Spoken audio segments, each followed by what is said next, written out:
Good morning everyone.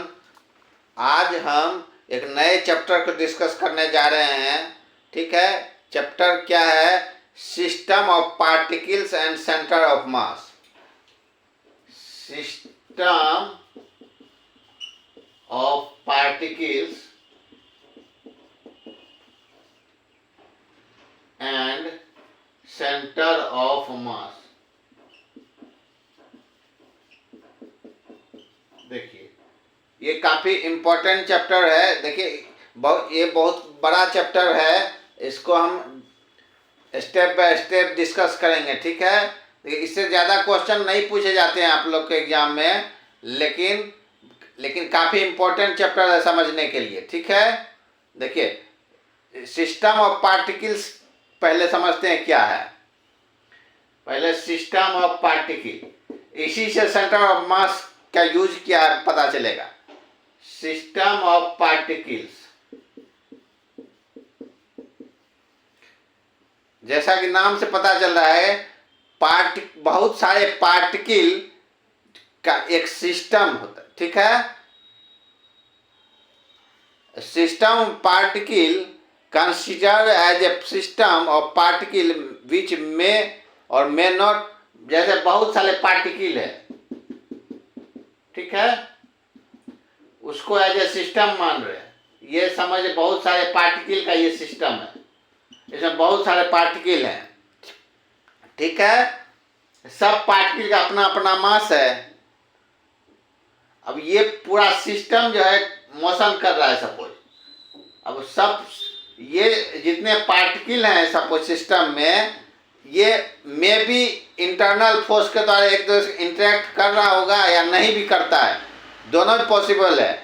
जब पूरे particle group का हम एक सिस्टम मान लिए, ये मे or may not be interact internal with internal force. ठीक है, जब इस पूरे सिस्टम पार्टिकल के सिस्टम को मान लिए, ये पार्टिकल जितने हैं इसमें, ये एक दूसरे के से में इंटरनल फोर्स के द्वारा इंटरेक्ट कर भी सकता है, नहीं भी कर सकता है, दोनों केस बन सकता है। लेकिन जब ये पूरा सिस्टम मोशन करेगा, कोई एक्सटर्नल फोर्स से करेगा। ठीक है, यही जब बहुत सारे पार्टिकल को मिला के एक सिस्टम जब हम कंसीडर कर रहे हैं, इसी को सिस्टम ऑफ पार्टिकल कर रहे हैं। तो इसमें क्या बहुत सारे पार्टिकल हैं, तो उस सारे पार्टिकल का अपना अपना मास है। ठीक है, तो देखिए, सिस्टम ऑफ पार्टिकल समझ गए। बहुत सारे मेनी पार्टिकल्स मिला के उसको एक सिस्टम मान रहे हैं, उसी का सिस्टम पार्टिकल करते हैं। लेकिन जब ये मोशन करेगा तो ये सारे पार्टिकल को एक सिस्टम मान रहे हैं, तो इस सारे सिस्टम को एज ए पॉइंट मास मानेंगे। तो वही जो एक पॉइंट होगा उसी को सेंटर मास कहते हैं, जहां पे सारे जितने भी पार्टिकल उसके मास को हम कंसीडर करेंगे एक जगह। ठीक है, अब देखिए, जब एक ट्रांजैक्शनल मोशन होगा, तो इस पूरे सिस्टम को हम जब एक पॉइंट की जगह मास मानेंगे, तो उस पॉइंट को हम सेंटर ऑफ मास कहेंगे। एग्जांपल तो देखिए, एक कार है, कार में इंजन है, सीट है, लाइट है, ग्लास है। ठीक है, कई सारे पार्टिकल है कार में। ये सारे पार्टिकल है कार में, वो सारे पार्टिकल मिला के ये कार बना है जो कि मोशन कर रहा है। ठीक है, इस सारे पार्टिकल जो है कार में, जब ये मोशन करता है कार, तो सारा पार्टिकल मोशन करता है। लेकिन ये पूरे कार को हम एज ए सिस्टम मानते हैं। उसमें कहीं एक सेंटर पॉइंट होगा कार में, जहां की सारे पार्टिकल का मास कंसीडर करेंगे, सेंट्रलाइज कंसंट्रेट कराएंगे। ठीक है, उसको हम सेंटर ऑफ मास कहेंगे। वो निकालने का अपना अपना तरीका होता है। हर पार्टिकल का, हर सिस्टम का अलग अलग तरीका होता है, वो हम पढ़ेंगे आगे। लेकिन अभी आपको ये समझना है सेंटर ऑफ मास क्या है, सिस्टम ऑफ पार्टिकल क्या है। देखिए, जैसे आप कैसे समझाए, कार को हम सपोज ये कार है, कार में लाइट है, इंजन है, बहुत सारे बॉडी होते हैं कार में, ग्लास है, सीट है, बहुत कुछ है, पेट्रोल टैंक है, ये सारे पार्टिकल हो गए कार के, ठीक है, जिसका अपना अपना मास है।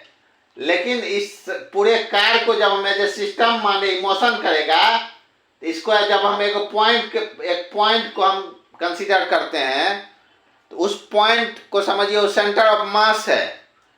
किसी सेंटर ऑफ मास, इससे पहले हम लोग जितना मोशन पढ़े हैं उसमें हम एज ए पॉइंट मास के कंसीडर करके पढ़े हैं, ठीक है। लेकिन जब कोई ऑब्जेक्ट बहुत बड़ा है, उसको एज ए पॉइंट मास क्यों मानेंगे?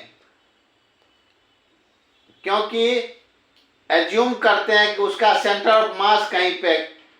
अब सेंटर ऑफ मास क्या है ये समझ लीजिए। सिस्टम ऑफ पार्टिकल समझ गए। बहुत सारे पार्टिकल को जब हम एक सिस्टम कंसीडर करते हैं, उसको सिस्टम ऑफ पार्टिकल कहते हैं। जब ये ट्रांजैक्शनल मोशन होता है, ट्रांसलेशनल, तो उसको हम एज ए जब सेंटर ऑफ मास के थ्रू दिखाते हैं कि वो मोशन कर रहा है। होल सिस्टम को हम एक सेंटर की तरह मान रहे हैं। वही सेंटर जो हुआ है वही सेंटर ऑफ मास है। Centre of mass is a point. अब देखिए सेंटर ऑफ मास क्या है? Centre of mass is a point, ठीक है। सेंटर ऑफ मास क्या है? एक पॉइंट है eight which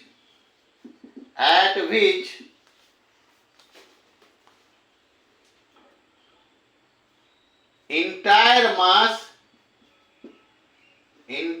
mass of a system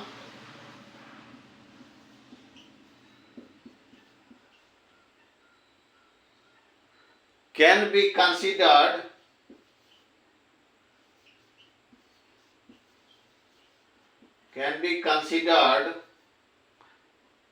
to centralize, to concentrated। देखिए सेंटर ऑफ मास किसको कहेंगे? Centre mass is a point eight which entire mass of, देखिए जैसे कार को क्या कह रहे हैं, कई सारे मास है इसमें। इंजन का कुछ अपना मास है, पेट्रोल टैंक का कुछ अपना मास है, सीट का कुछ अपना मास है, ठीक है। पूरा सिस्टम का centre mass is a point at which entire mass of a system can be considered to concentrated, ठीक है। इसका जरूरत ही क्यों पड़ा? For analysing translational motion. Centre of mass का क्यों जरूरत पड़ा? क्योंकि एनालिसिस करने में, ट्रांसलेशन मोशन को एनालिसिस करने के लिए ये जरूरत पड़ रहा है। क्योंकि अब हर पार्टिकल का अलग अलग मोशन हम निकालेंगे, पूरे सिस्टम का हम जब करेंगे तो इसके लिए एक सेंटर ऑफ मास निकालना पड़ेगा हमको, मोशन को एनालिसिस करने के लिए, ठीक है। अब देखिए अभी तक हम क्या समझा दिया आपको? सिस्टम ऑफ पार्टिकल क्या चीज है और सेंटर ऑफ मास क्या है, सेंटर ऑफ मास का जरूरत क्यों पड़ता है।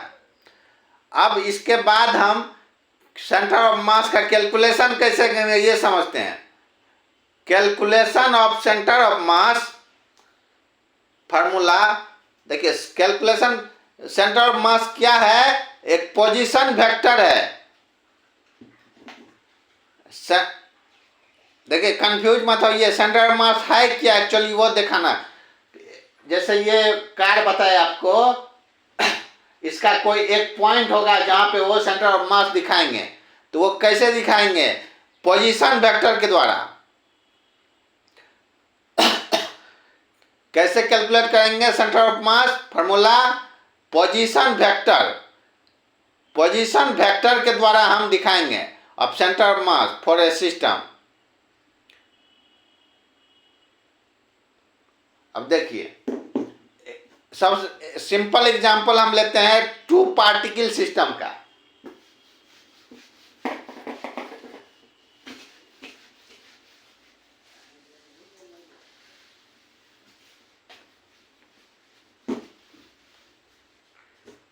देखिए दो कोई पार्टिकल है, M1 M2 मास, ठीक है, जहां M2 जो है ग्रेटर है M1 से। देखिए अब ये पूरा सिस्टम इसको मान लेते हैं, दोनों मास का सिस्टम है, तो इसका सेंटर ऑफ मास कहाँ होगा? टू पार्टिकल केस में सिंपल समझिए। अब देखिए M2 जो है बड़ा है, इसका मास ज़्यादा है, इसका कम है, तो इस दोनों पार्टिकल को कनेक्ट करने वाला जो लाइन होगा उसी पे कहीं सेंटर ऑफ मास होगा। अब सेंटर ऑफ मास कहाँ पे होगा ये कैसे डिसाइड करेंगे? देखिए ये तो सिंपल है, टू पार्टिकल केस में सिंपल है, ये ज़्यादा है ये कम है, इसमें इसके ये तो पता क्लियर है कि इसके लाइन पे जो कनेक्ट कर रहा है उस पे सेंटर ऑफ मास बनेगा इसका, लेकिन कहाँ पे बनेगा? ये यूनिवर्सली प्रोपोर्शनल होगा।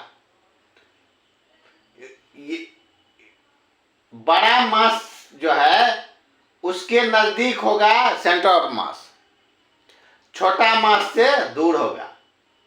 अब देखिए कि इसमें जो है कहीं पे हम यदि इसको हम रोक के रखना चाहेंगे इसको बैलेंस करना चाहेंगे,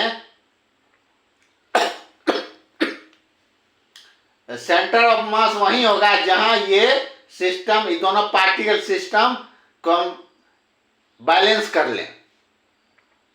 ये छोटा है ये बड़ा है, तो बैलेंस कहाँ होगा? इस मास के नजदीक, इससे दूर, ठीक है।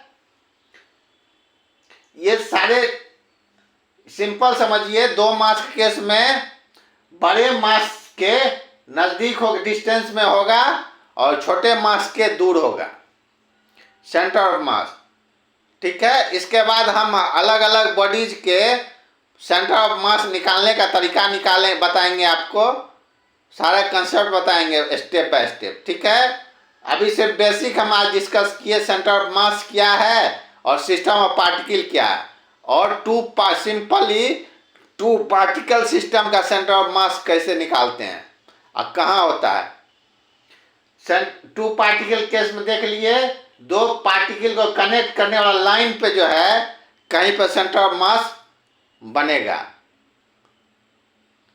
ठीक है। वो बड़े मास के नजदीक होगा, छोटे मास के दूर होगा,